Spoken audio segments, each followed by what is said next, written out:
Buenas noches, ¿cómo están?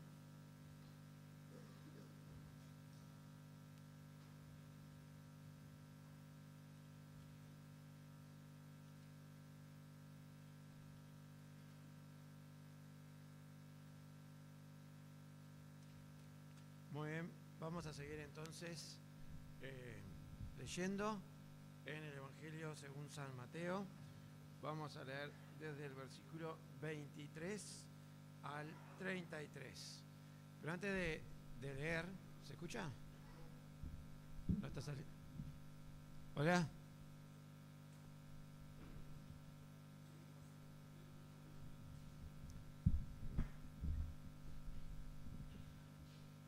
Ahí.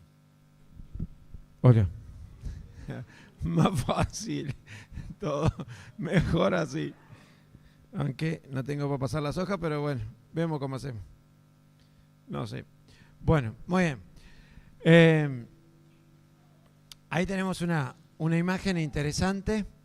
¿Sí? ¿Quiénes son los señores ahí que están acompañando a Jesús en la imagen? A esa ilustración, ¿no? De la película, por supuesto. Artistas, muy bien. Son otros artistas, otros actores, como el que está haciendo como si fuera Jesús.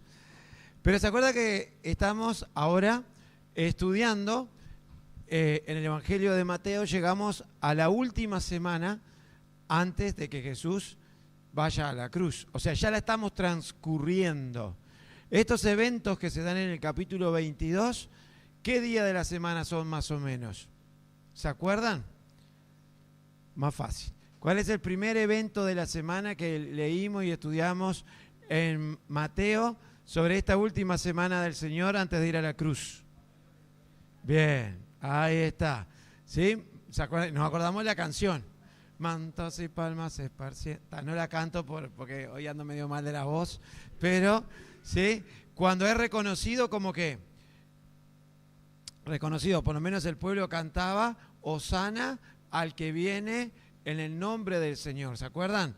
¿No? Y Jesús entra a Jerusalén y la gente, la multitud ahí lo aclama como el rey de los judíos, ¿sí? Como el Mesías. El domingo, exacto. Lo conocido por Domingo de Ramos. Pero ese episodio pasó y lo estudiamos. Después llegó el lunes y el lunes hubo un acontecimiento bastante movido en Jerusalén, principalmente en un lugar. ¿Hacia dónde se dirigió el Señor el lunes? Hacia el templo. ¿Se acuerdan que vimos ese episodio también? ¿Y cuál fue la situación que el Señor se encontró en el templo? ¿Sí? En el templo, porque el templo era el lugar especial donde Dios se manifestaba, ¿no? Era ese lugar donde estaba el lugar santo, pero también estaba el lugar santísimo, y la presencia de Dios se manifestaba en forma especial. Era el lugar donde todos, no solo los judíos, sino cualquier persona que quisiera adorar al Dios verdadero, al Dios de la Biblia, podía ir ahí a llevar sacrificios. Es más, en esta última semana, es una semana especial porque era la semana que se celebraba la que los judíos, la Pascua. Por lo tanto, Jerusalén, ¿cómo estaba? Llena de gente, llena de personas que habían venido de muchas partes. ¿A qué? ¿A comprar souvenir? No. ¿A qué habían ido? La mayoría de ellos. Habría alguno que habría ido también a comprar souvenir, pero la mayoría que había ido a dedicar sacrificio y a festejar la ¿qué? La Pascua ahí. ¿Pero con qué se encontraban? Se encontraban con que todo aquello que Dios había dicho que era para encontrarse con el Dios santo, infinitamente santo, ese Dios que se acercaba, ¿sí?, a las personas, no encontraban nada. Y está ese pasaje en Hechos donde vemos al etíope, ese hombre que había venido en busca de Dios, que había llegado hasta el templo, pero se había ido peor de lo que había llegado. Porque en vez de encontrar una explicación de lo que leía en Isaías, por ejemplo, acerca de quién era aquel, sí, el Cordero de Dios, no encontró nada. Y se acuerdan que ahí el Señor, sí, dio vuelta a las mesas, sí, y trató con palabras duras, sí, a los que estaban allí. ¿Qué grupos estaban allí? ¿Se acuerdan? Estaban los fariseos. ¿Quiénes más estaban? Los escribas. ¿Quiénes más estaban? Los saduceos. ¿Quiénes más estaban? Los gobernantes que era ahí el pueblo. Sí, y estaban otros grupos minoritarios. ¿Sí? Los celotes, sí, eso es verdad también, que son muy importantes en la historia bíblica. Ahora, ¿por qué es interesante y yo hago esta introducción? Porque para poder entender estos capítulos finales del libro de Mateo, tenemos que irnos haciendo la idea de todo lo que estaba sucediendo ahí en Jerusalén. ¿Sí? Y el domingo pasado, el último domingo que se leyó, ¿sí? Mateo, es cuando se le acercan, en realidad, discípulos de los fariseos y los herodianos que vienen ¿a qué? A hacerle una pregunta a Jesús. Pero en realidad, ¿cuál era la intención final de ellos? ¿Era saber realmente lo que Jesús opinaba para aprender de la palabra de Jesús? No, no era eso. ¿Era para qué? Bien, para que Jesús se pisara el palito. O sea, ¿era para qué? Para buscar, para hacerle una trampa, para hacerlo caer, para poder acusarlo de algo, tener algo para poder acusarlo, porque ya habían decidido en el Sanedrín que ¿qué iban a hacer? Iban a matarlo. ¿Sí? Y estaban buscando ocasión ¿para qué? Para matarlo. Entonces, eso es interesante poder tenerlo en cuenta. Y hoy vemos un nuevo capítulo, otro grupo de personas que se acerca a Jesús. Versículo 23. Dice, 22, 23 acá. Aquel día vinieron a él, aquel día es el mismo día del grupo anterior, ¿sí? Dice, aquel día vinieron a él los saduceos que dicen que no hay resurrección y le preguntaron, diciendo, Maestro, Moisés dijo, si alguno muriere sin hijos, su hermano se casará con su mujer y levantará descendencia a su hermano. Hubo pues entre nosotros 7 hermanos. El primero se casó y murió, y no teniendo descendencia, dejó su mujer a su hermano. De la misma manera también el segundo y el tercero hasta el séptimo. Y después de todos murió también la mujer. En la resurrección, pues, ¿de cuál de los 7 será ella mujer, ya que todos la tuvieron?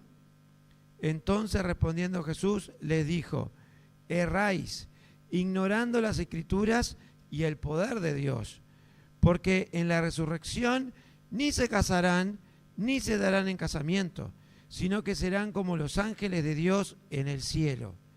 Pero respecto a la resurrección de los muertos, ¿no habéis leído lo que os fue dicho por Dios cuando dijo, yo soy el Dios de Abraham, el Dios de Isaac y el Dios de Jacob? Dios no es Dios de muertos, sino de vivos. Oyendo esto, la gente se admiraba de su doctrina. Y es como un episodio un poco especial, ¿no? Y un poco raro. Pero para poder entenderlo un poquito más, vamos a hacer un clic ahí y vamos a conocer un poquito más a este grupo de personas que se acercó a Jesús, los saduceos. Miren la opinión de Dios sobre ellos. ¿Sí? Porque aparte ellos eran del grupo de los responsables de los que Dios había puesto para guiar al pueblo también. Pero miren a lo que habían llegado, que nos ayuda a entender que se acerquen al Señor con segundas intenciones no es algo raro. Por ejemplo, en Mateo 3:7 dice, los saduceos son llamados por primera vez generación de víboras.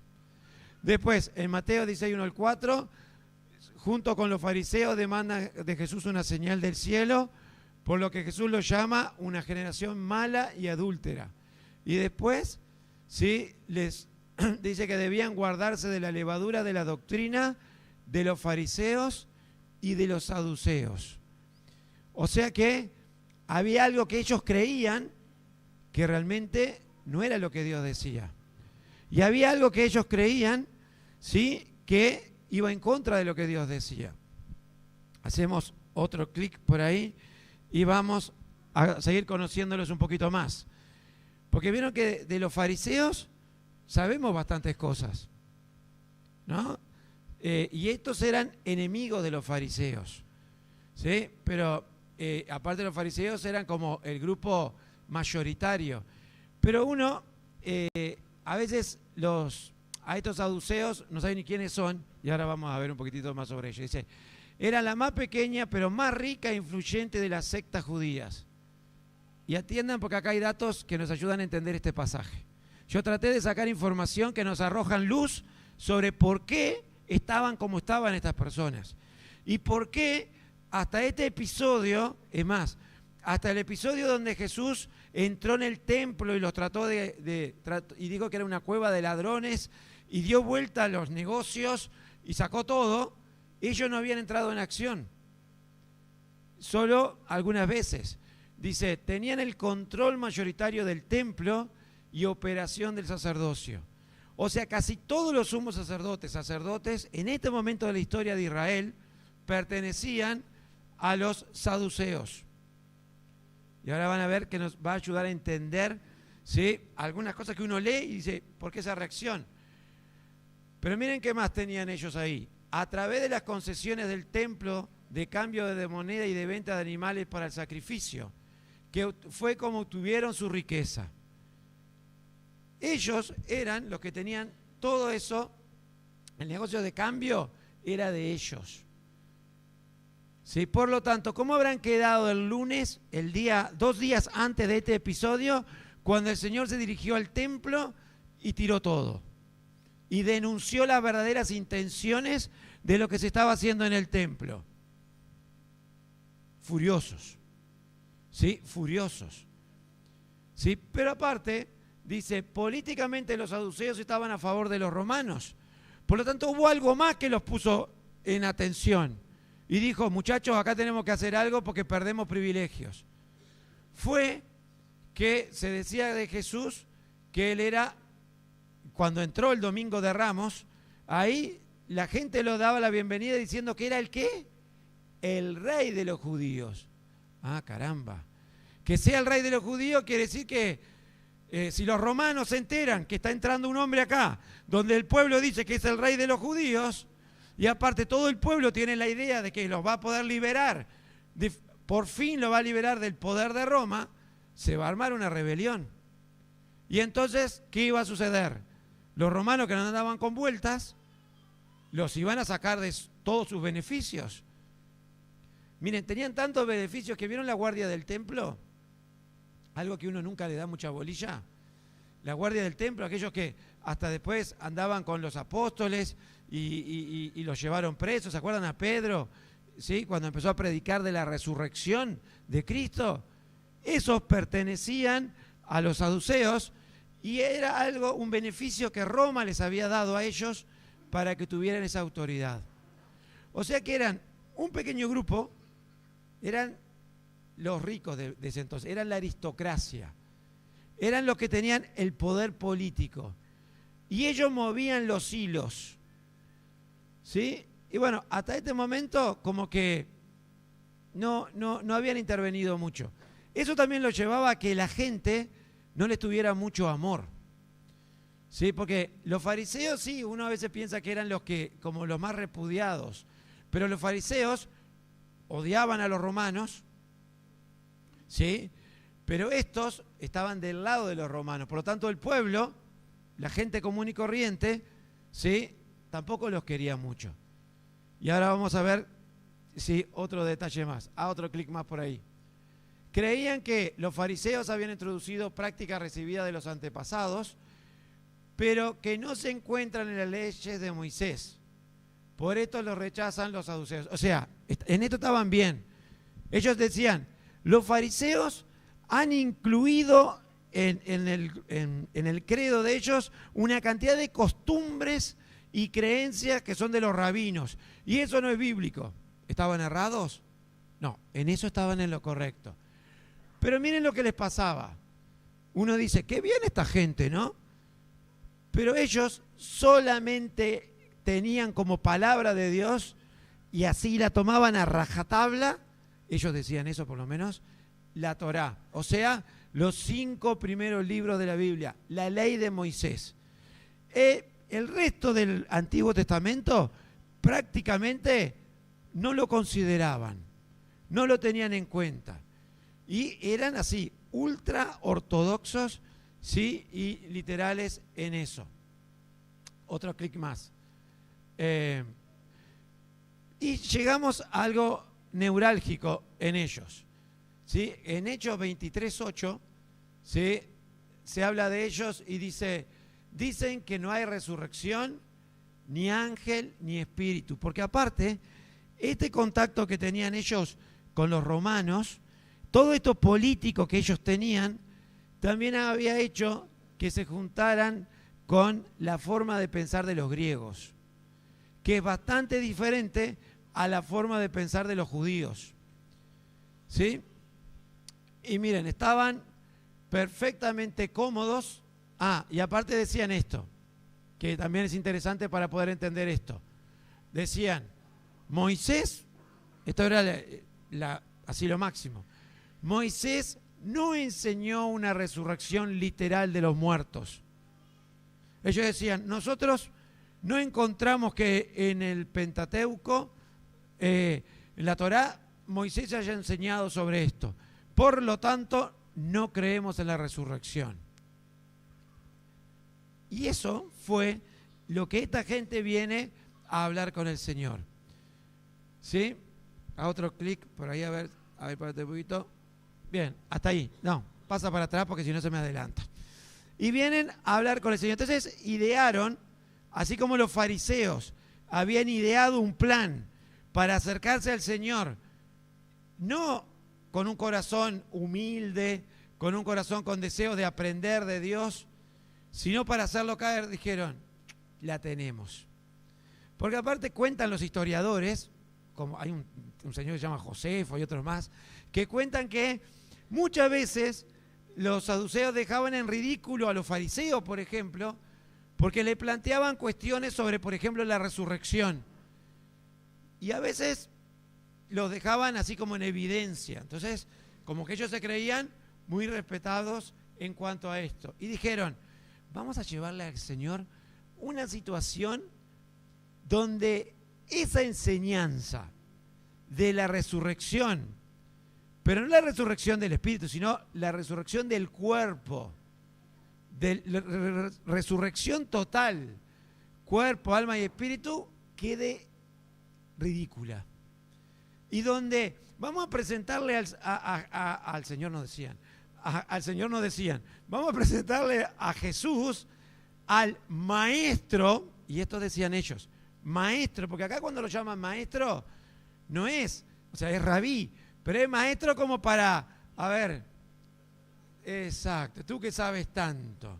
Le vamos a hacer una pregunta, era como para, no, ellos intentaban, a ver, dejar en evidencia para poder ridiculizarlo después, cuando no encontrara una respuesta para darles. ¿Se entiende la intención?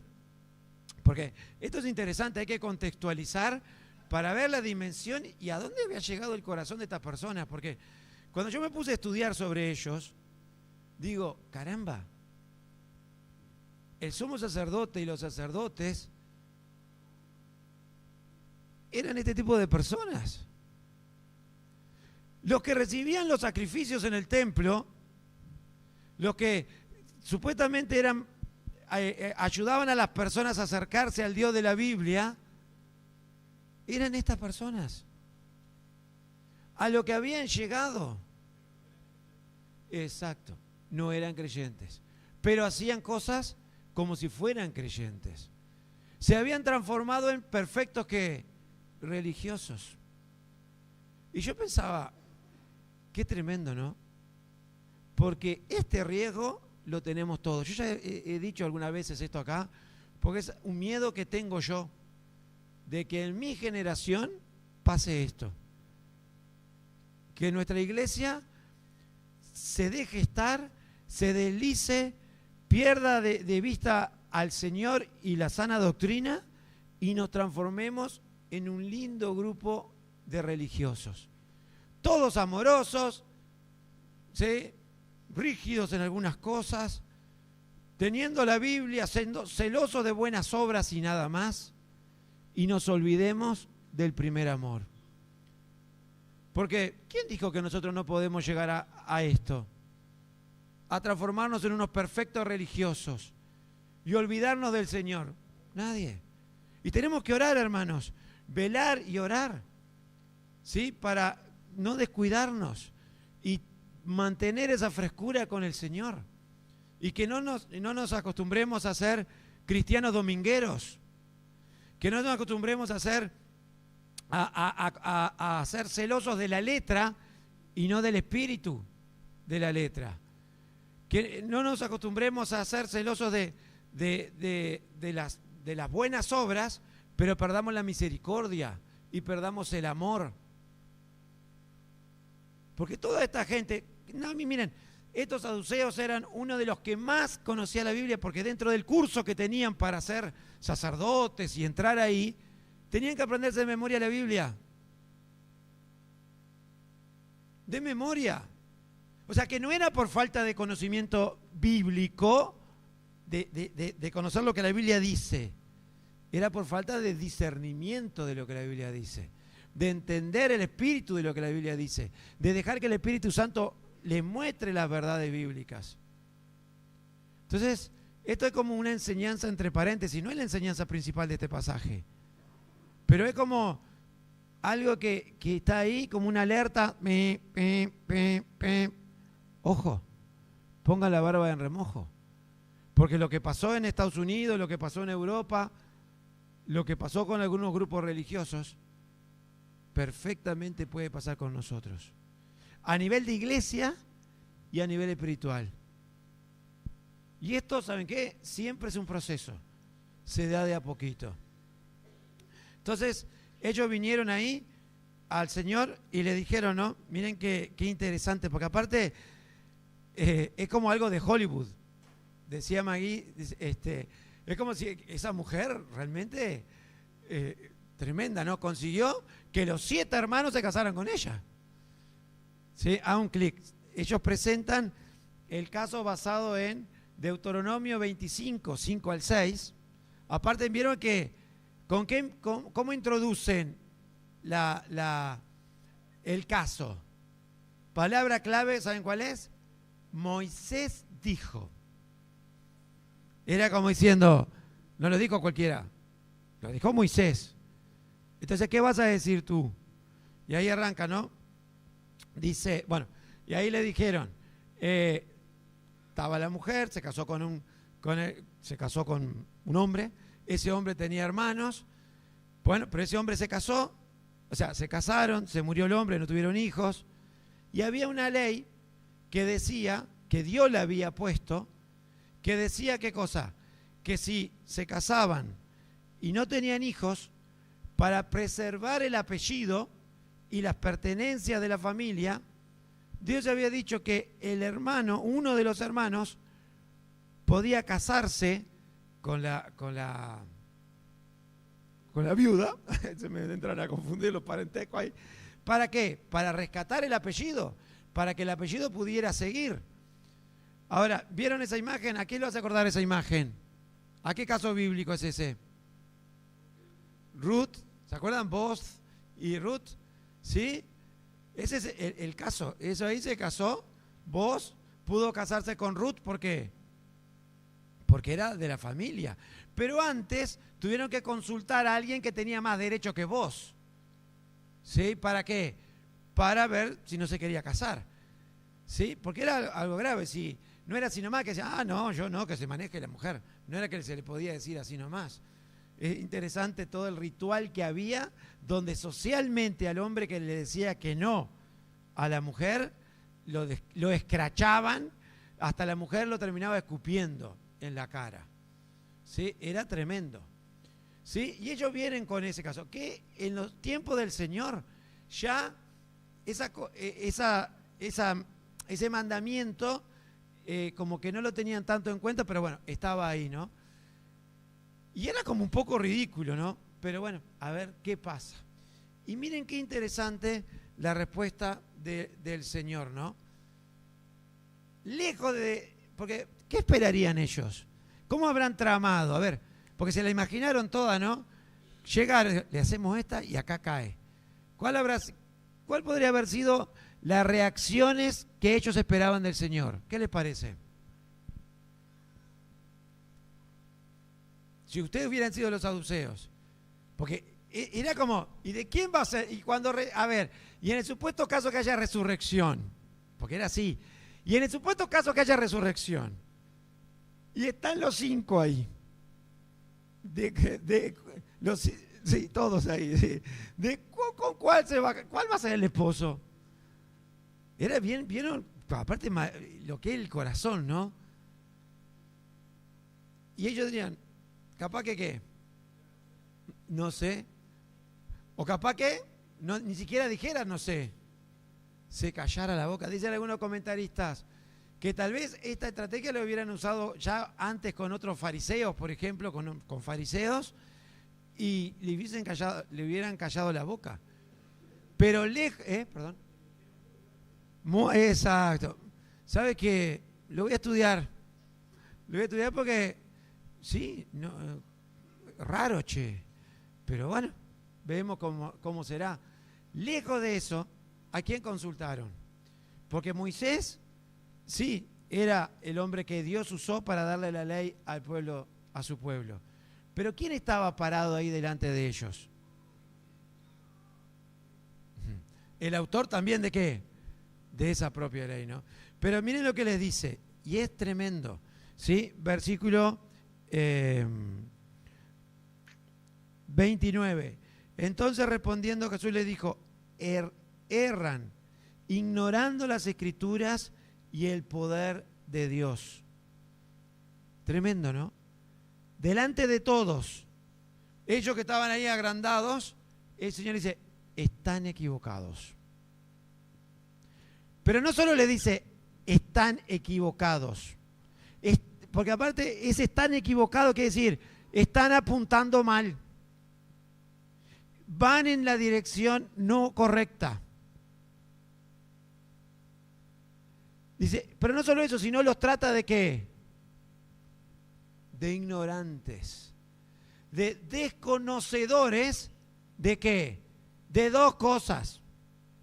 O sea, le estaba hablando a los saduceos. La gente estaba escuchando allí lo que el Señor decía. Porque estaban en Jerusalén, gente de todos lados. ¿Sí? Y hace un clic. Entonces dice, ustedes están errados en 2 cosas. Primero, ustedes que se creen que conocen las Escrituras, las ignoran. No saben lo que dice la Biblia sobre la Biblia. Aún el Antiguo Testamento sobre, los 5 libros de la ley sobre eso. Pero aparte, ignoran el poder de ¿qué? El poder de Dios. Tremendo el Señor. ¿Sí? Lo que les dice. Y miren cómo sigue la respuesta del Señor. Y ahí viene el argumento, ¿no? Dice, ¿por qué? Sí, porque, y entra a explicarle, ¿no? En la resurrección ni se casarán, ni se darán en casamiento, sino serán como los ángeles de Dios en el cielo. Y el Señor empieza por el segundo punto casi. ¿Saben qué? Ustedes están, ¿sí?, como ignorando lo que Dios puede llegar a hacer, de resucitar de las cenizas, ¿sí?, transformar en un cuerpo, transformarlo, valga la redundancia. Y mírenlo, y ya aprovecha para decirles otra cosa que ellos no creían. ¿En qué vimos antes que no creían tampoco? Sí, en la resurrección. ¿Y en qué otra cosa no creían? ¿Qué argumento le dio acá? ¿Qué le dijo? ¿Por qué no iba a pasar nada en el supuesto caso de ellos cuando resucitaran? Porque en el cielo, ¿cómo iban a ser las personas después de que resuciten? Dice ahí. Como los ángeles. Ah, iban a ser ángeles. Bien, hice trampa. ¿Sí? No que iban a ser ángeles, ojo al gol. Que iban a ser ¿qué? Como los ángeles. ¿Y cómo son los ángeles? ¿Sí? Primero, que son, ¿sí?, son seres que ¿qué? ¿El número de ángeles ha crecido? No, siempre ha sido el mismo. ¿Desde cuándo? desde la creación. ¿Por qué no ha crecido el número de ángeles? Porque no se reproducen. ¿Sí? ¿Y saben qué? El Señor estaba diciendo, primero, muchachos, ustedes están ignorando, muchachos no le dijo, ¿no? Pero digo, ustedes están ignorando que luego de la resurrección, las personas van a ser como que, como los ángeles. No van a necesitar reproducirse, por lo tanto no va a haber qué. No va a haber casamiento. Porque el casamiento, el matrimonio, ¿por qué existe? ¿Por qué existe? ¿Quién creó el matrimonio? Dios en Génesis. ¿Y por qué lo creó? Una de las cuestiones es porque no era bueno que estuvieran solos y porque aparte Adán encontró a alguien que pudiera reproducirse. No. ¿Con quién era? Con alguien como él, una varona, ¿sí? Mujer. Entonces le está diciendo, en el cielo ya esas cosas no van a suceder. Es otra realidad. Por lo tanto, lo que ustedes están diciendo, esa pregunta no tiene sentido, no tiene razón de ser. Esa pregunta que ustedes están haciendo demuestra que no saben cómo va a ser la vida después de acá de la tierra, después de la resurrección. En el cielo no va a haber casamiento. ¿Por qué no? O sea, en el cielo no va a haber, el matrimonio deja de funcionar. Todos vamos a ser como los ángeles. Eso es interesante. Ahora, ojo, otra cosa. No quiere decir que vamos a ser seres espirituales. Que eso es una aclaración que quiero hacer. Porque hay muchos grupos que piensan que, o hay ideas por ahí, que como una entidad espiritual. No. La Biblia ¿qué enseña? Que cómo vamos a resucitar. Cuerpo, sí, nuevo, transformado. Eso es muy importante. Así que la palabra como ángeles, ahí es importante. Entonces el Señor acá, de una, le tira abajo dos cosas. Una le dice, en realidad ustedes desconocen lo que dice la Escritura. Porque Dios tiene el poder para hacer, cambiar las cosas y vamos a ser como ángeles. Y les habla de los ángeles. ¿Se acuerdan que les dije que ellos le daban autoridad a qué parte de la Biblia? Al Antiguo Testamento. Génesis, Éxodo, Levítico, Número y Deuteronomio. Al Pentateuco. ¿La Biblia habla de ángeles ahí? ¿Habla de ángeles ahí la Biblia? Y ellos no creían en los ángeles. Exacto, Jacob.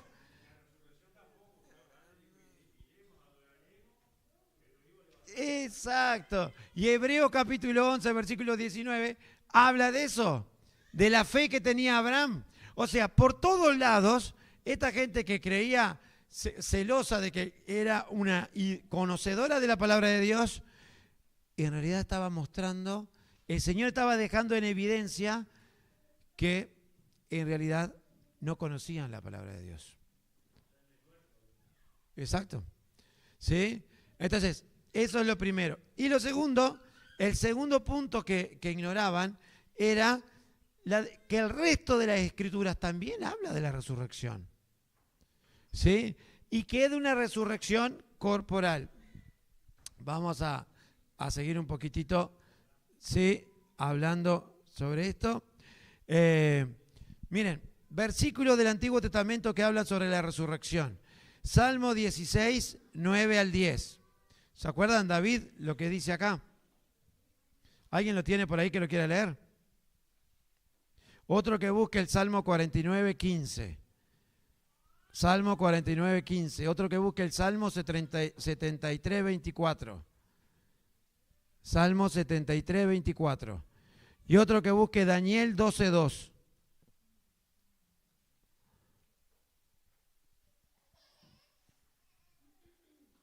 ¿Qué dice el Salmo 16, 9 al 10? ¿Anda el micrófono por ahí a la vuelta? Patricia ahí lo quiere leer. No seas tímida, Patricia. Este es un momento de salir por el micrófono. Se alegró por tanto mi corazón y se gozó mi alma. mi carne también reposará confiadamente, porque no dejará mi alma en el Seol, ni permitirá que tu santo vea corrupción. ¿Qué dice? No dejará mi alma en el Seol, en la muerte. Y eso se aplica a él, pero también se aplicó ¿a quién? Al Señor Jesús, porque este es un salmo mesiánico. ¿Sí? Tremendo. ¿Qué dice el Salmo 49:15? Dale. Mi vida del poder de Seol, porque él me tomará consigo. Bien, también. ¿Qué dice el Salmo 73:24? Según tu consejo y después me recibirás en gloria. Y después me recibirás en gloria. Cuerpo glorificado. ¿Sí? Daniel 12:2. Más aún todavía acerca de lo que va a suceder. ¿Qué dice? Serán despertados, unos para vida eterna y otros para vergüenza y confusión perpetua. Bien. Y saben, en el entorno de Jesús, o sea, ahí en Jerusalén, el pueblo conocía estos pasajes. Y el pueblo, en realidad, eran solamente los saduceos, eran este grupo en exclusividad que no creían en la resurrección. Y yo pensaba, ¿por qué Mateo, o sea, por qué Dios, ¿no? Tanto en Mateo, en Marcos y en Lucas, pone este episodio de una discusión sobre la resurrección acá?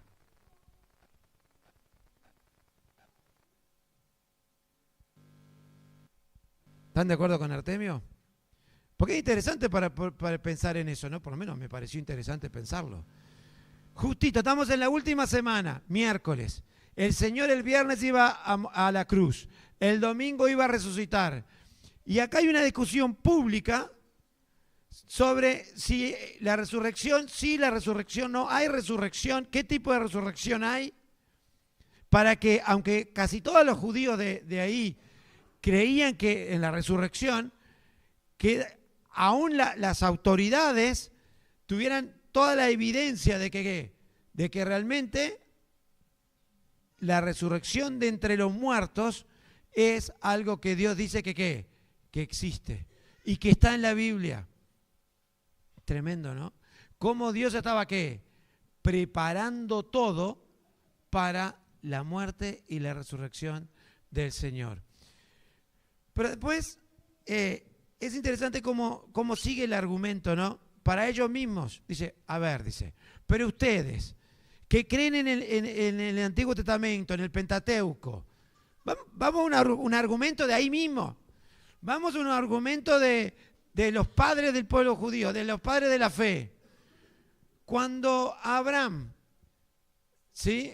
Mejor dicho, cuando Moisés le preguntó a Dios cómo, cuando fuera a Egipto a presentarse al pueblo de Israel, y el pueblo le preguntara, ¿y quién te envió a nosotros? ¿Quién te hizo el libertador nuestro? ¿Qué le contestaré? ¿Y se acuerdan la respuesta de qué? De Dios. Miren lo que dice, porque el episodio que Jesús le narra acá es lo que está ahí en el libro de Éxodo. Dice, respecto a la resurrección de los muertos, versículo 31, ¿no habéis leído lo que os fue dicho por Dios cuando dijo, yo soy el Dios de Abraham, el Dios de Isaac y el Dios de Jacob? Dios se presenta de esta manera. Y acá, ¿saben cuál es la clave? Eso que dijo Ariel. Yo soy. ¿El Dios de quién? De Abraham. No dijo, Dios se presentó como que era el Dios, que había sido. No, yo soy. Y ellos ya habían, ¿qué? Muerto. Ya no estaban ahí. Por lo tanto, yo soy el Dios de Abraham. Yo soy el Dios de Jacob, de Isaac. Yo soy el Dios de ¿qué? De Jacob. Y miren la otra frase. Dios no es Dios de muertos, sino de vivos. Por lo tanto, Abraham Isaac y Jacob habían muerto. Pero sin embargo acá dice que Abraham, Isaac y Jacob están vivos. ¿Y eso? ¿Dónde están? En la presencia del Señor. O sea que Dios no es un Dios de muertos, sino de vivos. Y qué espectacular que está eso. Pero uno viene a nosotros, ¿sí? Y uno dice, y ahí quedó claro, porque la gente dice que se asombró de cómo enseñaba el Señor, y quedó clarísimo, hay resurrección, pero pensaba en versículos que hablan acerca de nosotros. Ah, y antes de eso, hay otro pasaje más, ahí el que citó el negro, el pasaje de cuando Abraham llevaba a su hijo a sacrificar, ¿sí? Abraham, ¿qué creía? Pero que iba a resucitar, ¿cómo? Con cuerpo. ¿Sí? Eso es muy importante poder entenderlo. Y miren, hay un pasaje que quiero ver con ustedes, es, porque está la pregunta esa, ¿y cómo va a ser esto de que Dios va a resucitar? ¿Cómo nos va a resucitar Dios? Porque yo siempre cuento lo mismo, ya se me pasó el tiempo, así que voy a cortar lo que iba a decir. Y hasta había pensado traer unas fotos ahí de lo que la gente hoy en día cree. Hoy en día, sí, la gente dice, bueno, pero en realidad nadie va a quedar para semilla, te dicen algunos. Otros, la gente se muere y enseguida lo creman. Y todo queda en una ¿qué? En una cajita. Otro va de repente al cementerio y los muertos están ¿en qué? En las urnas. Otros en el fondo del mar.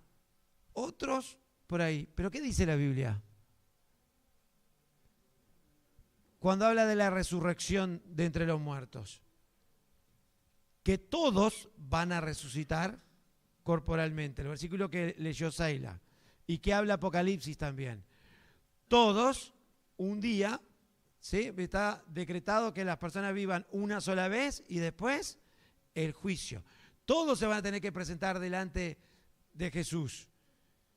En algún momento toda la humanidad va a resucitar. Unos para qué? Para vida y otros para muerte. Pero no es que el cuerpo va a quedar, las cenizas van a quedar y el espíritu va a ser el que va a resucitar. Eso tenemos que tenerlo claro porque eso es tan importante. Yo siempre cuento la gran diferencia cuando iba a hacer la reducción de los restos de mi madre. O cuando fui al cementerio en Míguez y me encontré con la urna de los restos de mi padre. ¿No? Entonces digo, ¿qué diferencia, no? Porque aparte, por otro lado también, que con los restos de mi padre no conoció al Señor. Un día va a resucitar, pero para condenación. Con los restos de mi madre, que estaba ahí el cajón, y uno miraba allí y era como humus, ¿sí? Y uno dice, si yo me quedo con esa imagen solo acá en mi retina, ¿cuál va a ser la consecuencia? Después de ver eso, o lo que le pasa a muchos sepultureros, de tanto trabajar en el cementerio y de tantas reducciones hacer, ¿en qué terminan creyendo? ¿A qué conclusión llegan? Que la vida es que no somos nada. Por lo tanto, ¿cuál es la consecuencia de ese no somos nada? ¿Cuál es la consecuencia de decir todos terminamos en esto? Comamos y bebamos que mañana moriremos. Lo plantea también Pablo allí. ¿No? Pero ¿saben que a los saduceos también les pasaba esto? Así era la forma de vida de los saduceos. ¿Por qué vivían de esta manera que era hacer negocios y bueno, y había que sacar al Señor del medio? Cuando uno lo miraba, cuentan los historiadores, tenían una vida totalmente terrenal, totalmente superflua, si totalmente dedicado a los negocios y a hacer la platita de hoy, a disfrutar. Y bueno, hay que estar bien con Roma, estamos bien con Roma. Si tengo que pisotear a mi pueblo, lo pisoteo. Y esa manera de pensar, de vivir el presente, hoy en día está presente, valga la redundancia. Esa manera de vivir el hoy porque no hay mañana, ¿existe hoy? Claro que sí. Ahora, ¿a los creyentes se nos puede pegar esta forma de pensar? A ti y a mí, porque nosotros sabemos lo que la Biblia dice, pero ¿se nos puede pegar esta forma de pensar con los ojos, como dice Salomón, bajo el sol, y olvidarnos de la realidad de que hay una resurrección? ¿En qué cosas se nos pueden pegar? ¿Sobre qué temas se nos puede pegar? Olvidarnos de lo que la Biblia dice. Pensaba en las enfermedades, en cómo encaramos la cuestión de las enfermedades. ¿No? Entonces uno dice, si un creyente se muere, ¿a dónde va? Al cielo. ¿Y un día qué va a pasar? Si yo soy creyente también, me voy a encontrar con Él. Y se fue. Está ahí el hermano que falleció. ¿Se fue? ¿Ya no está más? ¿Cómo está ahora? Está mejor. ¿Está cómo? Está vivo en la presencia del Señor. Esperando ¿qué? La resurrección de entre los muertos. Y está, exacto, está perfecto, está disfrutando, ya se nos adelantó a disfrutar de ¿qué? De la presencia de Dios. Pero un día, ¿qué le va a pasar a él y también a nosotros? Dios le va a dar un cuerpo nuevo a él. Y si el Señor viene mientras nosotros estemos acá en la tierra, todavía vamos a ser ¿qué? Transformados. Para estar para siempre ¿con qué? Con el Señor. Y eso no tiene que cambiar la perspectiva. Por ejemplo, cuando pensamos en aquellos que se nos han ido, y ¿vieron lo que Pablo le dice a los creyentes en 1 Tesalonicenses 4:13? Usa una palabra parecida a lo que el Señor le dice a estos saduceos. Le dice, no quiero, hermanos, que ignoren. ¿Acerca de qué? Vamos a leerlo. 1 Tesalonicenses 4:13.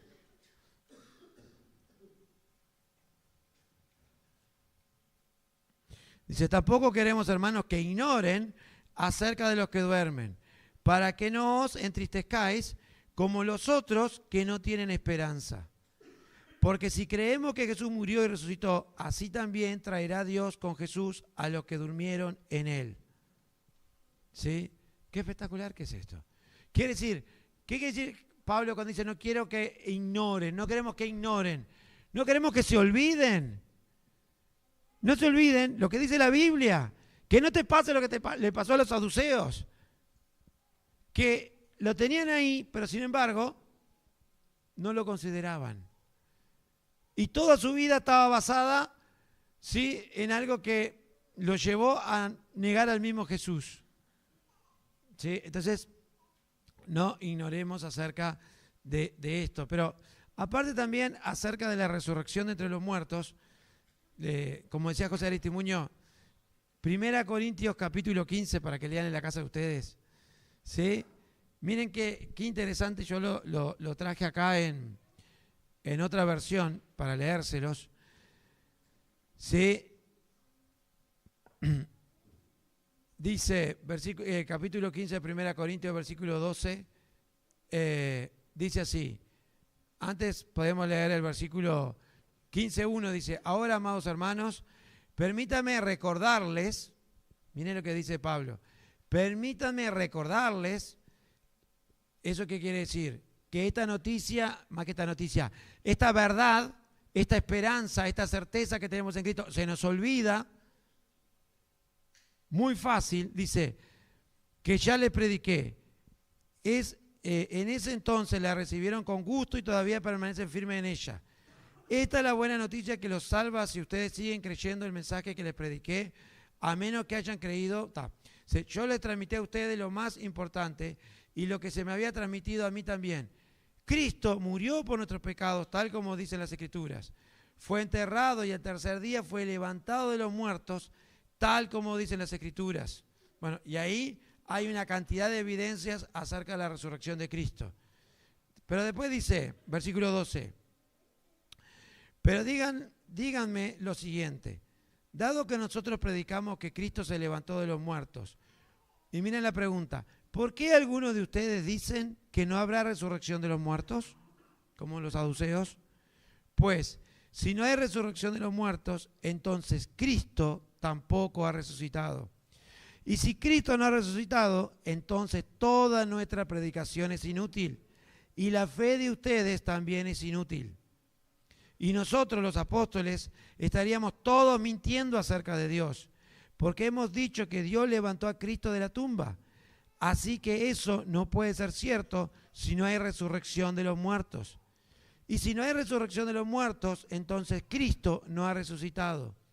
Y si Cristo no ha resucitado, entonces la fe de ustedes es inútil y todavía son culpables de sus pecados. En ese caso, todos los que murieron creyendo en Cristo están perdidos. Y si nuestra esperanza en Cristo es solo para esta vida, somos los más dignos de lástima de todo el mundo. Lo cierto es que Cristo sí resucitó de los muertos. Él es el primer fruto de una gran cosecha. Las primicias, dice las otras versiones. El primero de todos los que murieron. Así que ya ven, tal como la muerte entró en el mundo, y ahí sigue, ¿no? Pero después sigue hablando, versículo 35. Pero alguien podría preguntar, ¿cómo resucitarán los muertos? ¿Qué clase de cuerpo tendrán? Y miren lo que dice Pablo de esto. ¿Qué pregunta tan tonta? Cuando pones una semilla en la tierra, esto no crece y llega a ser una planta a menos que muera primero. Y lo que pones en el suelo no es la planta que crecerá, sino tan solo una simple semilla de trigo o de lo que estés sembrando. Luego Dios le da el cuerpo nuevo que Él quiera que tenga. De cada clase de semilla crece una planta diferente. De modo parecido, o sea, todo eso, esas imágenes las usa para decirnos esto. Hay diferentes clases de carne. Una para los humanos, otra para los animales, otra para las aves y otra para los peces. También hay cuerpos en los cielos y cuerpos sobre la tierra. La gloria de los cuerpos celestiales es diferente de la gloria de los cuerpos terrenales. Bueno, y ahí sigue hablando. El sol tiene una clase de gloria, mientras que la luna tiene otra, las estrellas también otra, y hasta las estrellas se diferencian una de otra por la gloria de cada una. Lo mismo sucede con la resurrección de los muertos. Cuando morimos, nuestros cuerpos terrenales son plantados en la tierra, pero serán resucitados para que vivan por siempre. Nuestros cuerpos son enterrados en deshonra, pero serán resucitados en gloria. Son enterrados en debilidad, pero serán resucitados en fuerza. Son enterrados como cuerpos humanos naturales, pero serán resucitados como cuerpos espirituales. Pues así como hay cuerpos naturales, también hay cuerpos espirituales. Y después termina Pablo diciendo lo siguiente. Entonces, versículo 54, cuando nuestros cuerpos mortales hayan sido transformados en cuerpos que nunca morirán, se cumplirá la siguiente escritura. La muerte es devorada en victoria. Oh muerte, ¿dónde está tu victoria? Oh muerte, ¿dónde está tu aguijón? Pues el pecado es el aguijón que termina en muerte y la ley le da al pecado su poder. Pero gracias a Dios, Él nos da la victoria sobre el pecado y la muerte por medio de nuestro Señor Jesucristo. Por lo tanto, mis hermanos, permanezcan fuertes y constantes. Trabajen siempre para el Señor con entusiasmo, porque ustedes saben que nada de lo que hacen para el Señor es inútil. Y todo esto que es largo, les invito a que en la casa de ustedes hasta lo podamos leer, ¿sí? Complementa esto que el Señor Jesús les estaba diciendo a los saduceos, ¿sí? No solo que estaban equivocados, ¿sí? Sino que toda la Biblia habla de ¿qué? de resurrección. ¿Y cuál es la certeza de que un día vamos a resucitar? Que Cristo resucitó. Y yo pensaba hoy de mañana también, qué tremendo cuando Cristo dice, porque no es que me quiten la vida, sino que ¿qué? Que yo tengo poder ¿para qué? Para poner mi vida y volverla a tomar. Qué tremendo, ¿no? Entonces, que el Señor nos ayude a entender esta verdad para vivir vidas diferentes. Para vivir a la luz de ¿qué? De que no todo se termina cuando nos muramos, como vive la gente hoy en día. Y que llevemos esta esperanza que a las personas que nos rodean. Algunos dicen, en la otra vida, no sé qué seré. No, hay una sola verdad y es esta. Entonces, qué hermoso, ¿no? Es el Evangelio y lo que aprendemos a través del Señor, ¿no? Y cómo el Señor estaba preparando todo para cuando Él resucitara de entre los muertos, no hubiera duda que ¿qué? Que la resurrección es algo que es bíblico, que es real, ¿sí? Que se daba en el Antiguo Testamento, ya Dios hablaba, habla en el Nuevo y es nuestro destino. Entonces, cuando pensemos en aquellos que ya se han ido, pensemos como Dios nos enseña a pensar, que están vivos en la presencia del Señor. Como dice Pablo, duermen. Y que nosotros vamos ¿hacia dónde? Hacia ellos. Pero mientras tanto, vivamos a la luz de esa verdad, ¿sí? Y pedamos al Señor que nos ayude a analizarnos y ver. Porque capaz que estamos viviendo como vive la gente que no conoce a Dios, ¿no? Quemando las naves acá, porque total, todo se termina en cualquier momento. Así que como todo se termina en cualquier momento, vivamos de cualquier manera. No, no todo se termina en cualquier momento. ¿Sí? El Señor bendiga su palabra.